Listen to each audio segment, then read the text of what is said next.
ஐயா அம்மா பெரியவங்களே நல்லா கேட்டுக்கோங்க. இந்த பொண்ணையும் பால் குடிக்குமான்னு அப்பாய மாதிரி முகத்தை வச்சுட்டு நிக்கிறானே, இவன் பெரிய குடிகாரன். குடிச்சிட்டு போதையில தெருவுல விழுந்து புலம்பிட்டு கிடக்குறவங்க.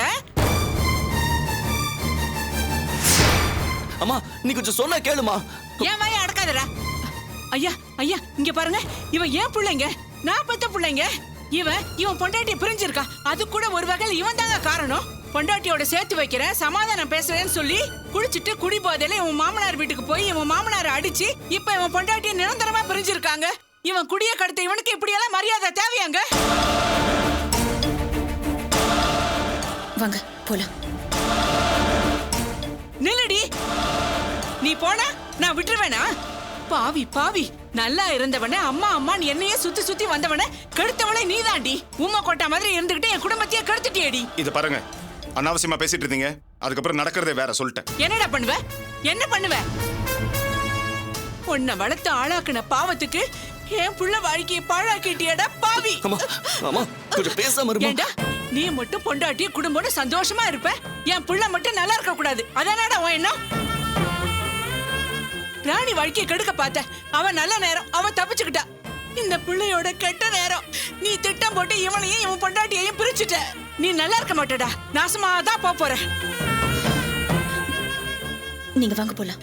என் புள்ள வாழ்க்கையை நினைச்சு நினைச்சு என் வயிறு பத்தி எரியுதுடா. போறியா போ. என் வயிற்றுச்சல் உன்னை நல்லாவே வாழ விடாதுடா. வாய் வயிறுமா இருக்காளே உன் பொண்டாட்டி, நல்லபடியா பிள்ளைய பெற்றெடுக்க மாட்டாடா. ஏற்கனவே 2 தடவை குழந்தைய பறி கொடுத்த நீங்க இந்த தடவையும் பறி கொடுத்துட்டு பழுது வைக்க தாண்டா போறீங்க.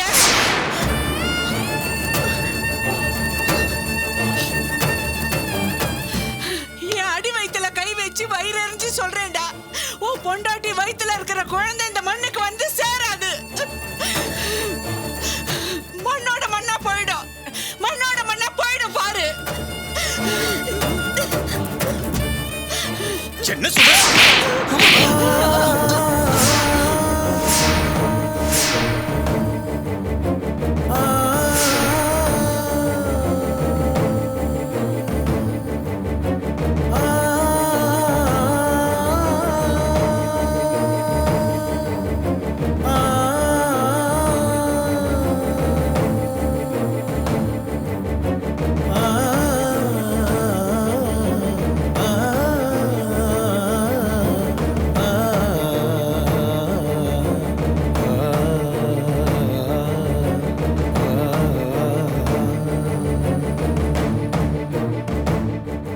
நீங்க அந்த மாதிரி நடந்துக்குவீங்க நான் கொஞ்சம் கூட எதிர்பார்க்கவே இல்லைங்க. எனக்கு வந்த ஆத்திரத்துக்கும் கோவத்துக்கும் அவங்கள அப்படியே கோயில் அச்சன் பொறுத்துக்கிட்டு வந்தேன்.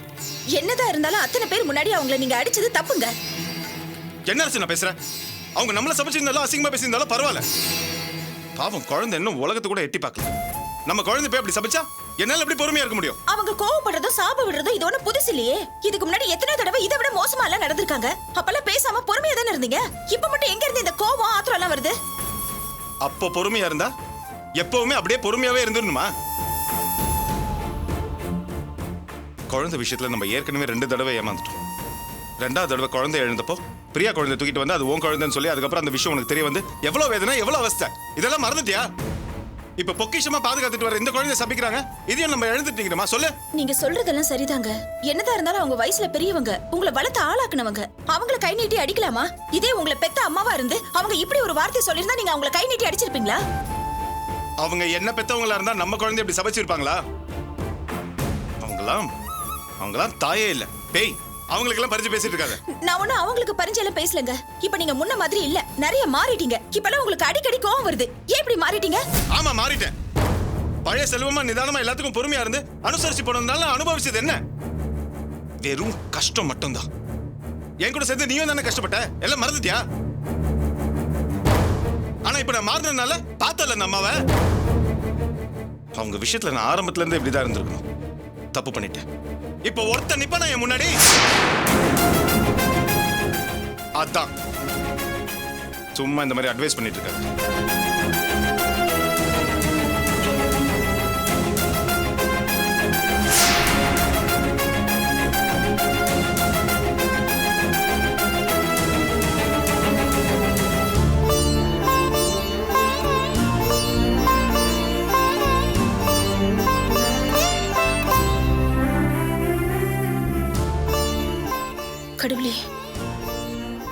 அவர் இந்த அளவுக்கு மாறுவார்னு நான் கொஞ்சம் கூட எதிர்பார்க்கல.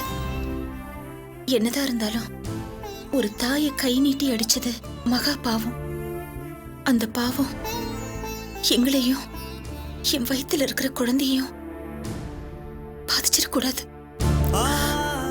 நீதான் காப்பாத்தணும்.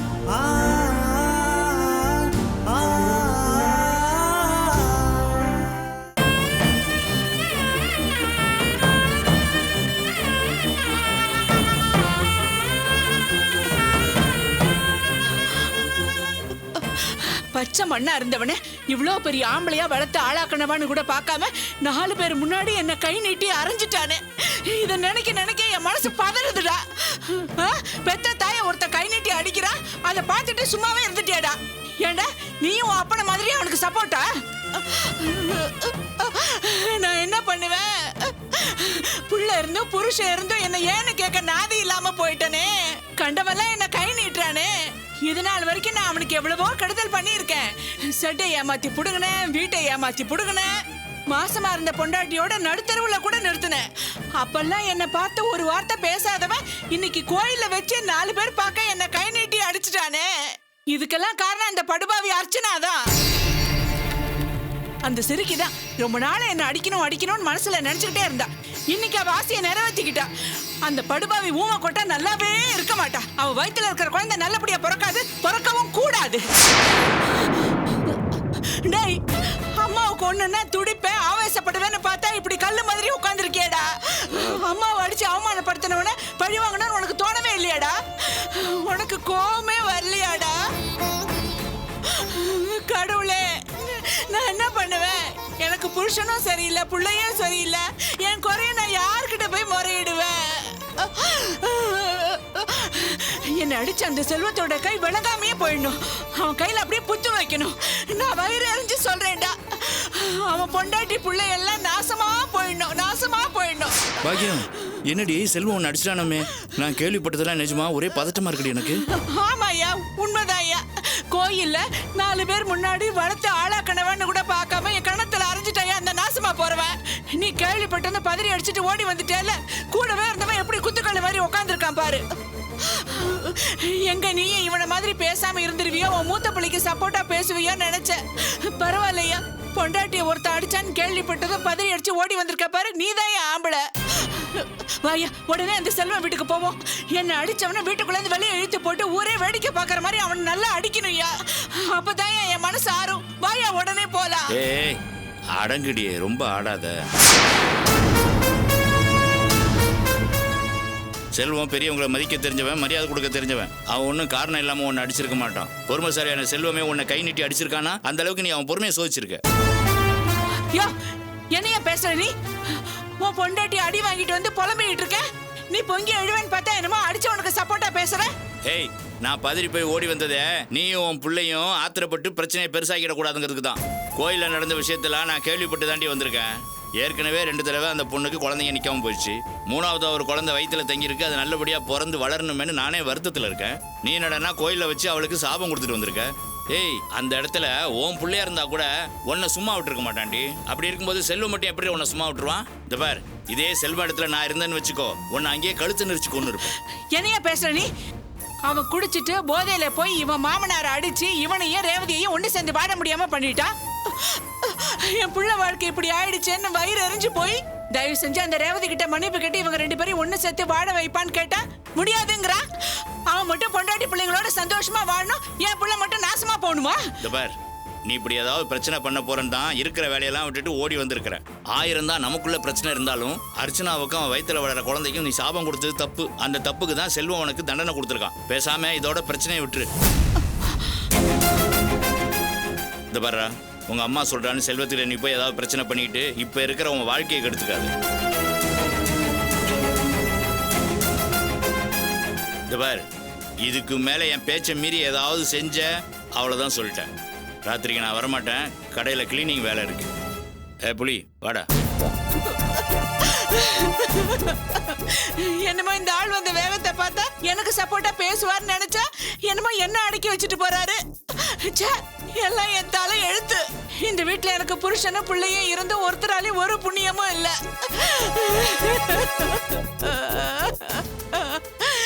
ஆயிரம் இருந்தாலும் செல்வம் அண்ணன் அக்காவை கை நீட்டி அடிச்சது தப்பு இல்லையா? தப்பு மட்டும் இல்லடா, பாவம். அப்புறம் எதுக்கு அண்ணன் மேல தப்பு இல்லைங்கிற மாதிரி சொன்ன? அவர் செஞ்சது தப்புன்னு சொல்லியிருந்தா அக்கா மனசாவது ஆறுதல் அடைஞ்சிருக்கும்ல. செல்வம் பண்ணது தப்புன்னு பாக்கியத்திட்ட சொல்லியிருந்தா உடனே சண்டை கிளம்பியிருப்பா. பத்தாவதுக்கு வாசுவும் கூட்டு போயிருப்பா, பிரச்சனை பெருசா இருக்கும். டேய், என் புள்ள செல்வம் முன்ன மாதிரி இல்லடா, அவன் ரொம்ப மாறிட்டான். இதுக்கு முன்னாடி பாக்கியம் அர்ச்சனாவுக்கும் செல்வத்துக்கும் எவ்வளோ துரோகம் பண்ணியிருக்கா. ஆனால் அப்பெல்லாம் ஒரு வார்த்தை கூட கடிஞ்சு பேசாத செல்வம் இப்போ கை நீட்டி அடிச்சிருக்கானா, அவன் எவ்வளோ மாறிட்டான்னு தெரிஞ்சுக்க வேணாம். அது மட்டும் இல்லை, என்னப்பா ராணி விஷயத்தில் என்ன முடிவெடுத்திருக்கேன்னு கேட்கலான்னு தான் அந்த வீட்டுக்கு போனோம். அதெல்லாம் எனக்கு தெரியும், நீங்கள் போய் உங்கள் வேலையை பாருங்கன்னு சொல்லிட்டான். அவன் பழைய செல்வம் இல்லைப்பா, ரொம்ப மாறிட்டான். இனிமே அவங்ககிட்ட போய் எதுவும் பேசி பிரயோஜனம் இல்லை. அதான் பாக்கியத்தை கண்டிச்சு வச்சேன். வா, நம்ம போய் வேலையை பார்ப்போம். அந்த ஆள் என்னடானா பிரச்சனை பெருசு பண்ணாத இத்தோட விட்டுன்னு என்ன அடக்கிட்டு போறாரு. நீ என்னடானா கோயில இருந்து வந்ததுல இருந்து சும்மாவே இருக்க, எதுவுமே பேசாம. அந்த ஆள் தான் புள்ள பாசத்துல பேசுறான். உனக்கு என்னடா, நீ அந்த ஆள் மாதிரி அவன் மேல பாசம் காட்ட ஆரம்பிச்சிட்டியா? உனக்கு அம்மா மேல பாசமே இல்லையா? இந்த அம்மாவை கை நீட்டி அடிச்சவனோட கையை வெட்டணும்னு உனக்கு கோவமே வரலையா? இல்லடா, என்ன திட்டினவனையே நான் சும்மா விட மாட்டேன். அந்த செல்வம் என்ன கை நீட்டி அடிச்சிருக்கான். அவன் உயிரோடவே இருக்க கூடாதுடா, சாகணும்டா. அம்மா நீ ஆத்திரப்படாதம்மா. என்ன அடிச்சு போய் அவன் கையை வெட்டணும்னு ஆளெல்லாம் ரெடி பண்ண.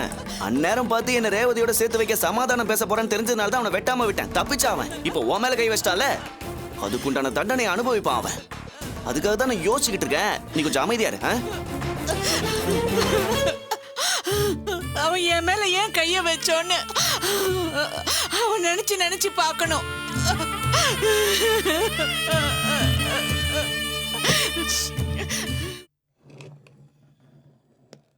அண்ணா வணக்கண்ணே. அண்ணா, அண்ணி எப்படியும் ஆண்டவன் புண்ணியத்துல பெரிய கண்டத்துல இருந்து தப்பிச்சிட்டாங்க. எனக்கு ரொம்ப சந்தோஷமா இருக்குண்ணே. அதை விட பெரிய சந்தோஷம் இனிமே நீங்க குடிக்க மாட்டேன்னு அன்னிக்கிட்ட சத்தியம் பண்ணிட்டீங்களாமே, அதானே. இன்னொரு விஷயம்ண்ணே, வீட்டுக்கு வந்தா கூப்பிட்டுருக்கணும்.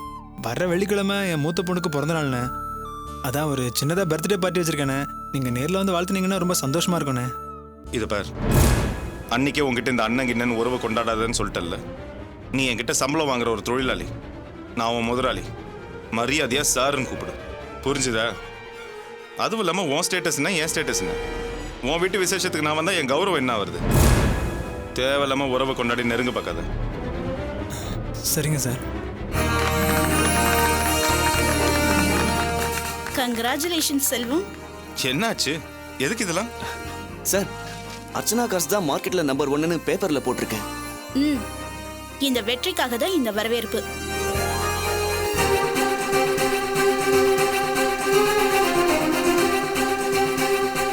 இந்த வெற்றிக்கு காரணம் நான் மட்டும் இல்லை, நீ, நம்ம ஸ்டாஃப் எல்லாரும் தான்.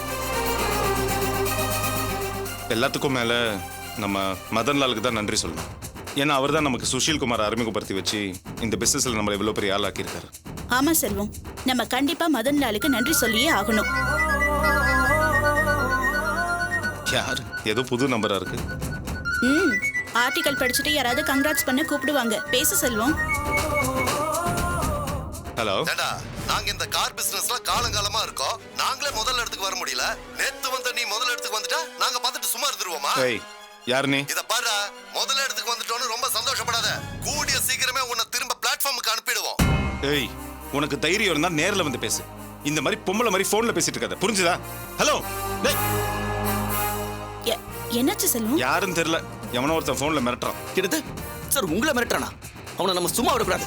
அவன் நம்பர் என்னன்னு சொல்லுங்களேன். அவன் கை கால் எடுத்துடலாம் நாம. இருங்க வாசு, என்னன்னு மிரட்டினா? நேத்து இந்த பிசினஸ்க்கு வந்துட்டு இன்னைக்கு நம்பர் 1 வந்துட்டியா? உன்னை அப்படியே சும்மா விட்டுற மாட்டேன், உன்னை எப்படியும் பழைய நிலைமை கொண்டு வந்துருவேன்னு சொல்றான்.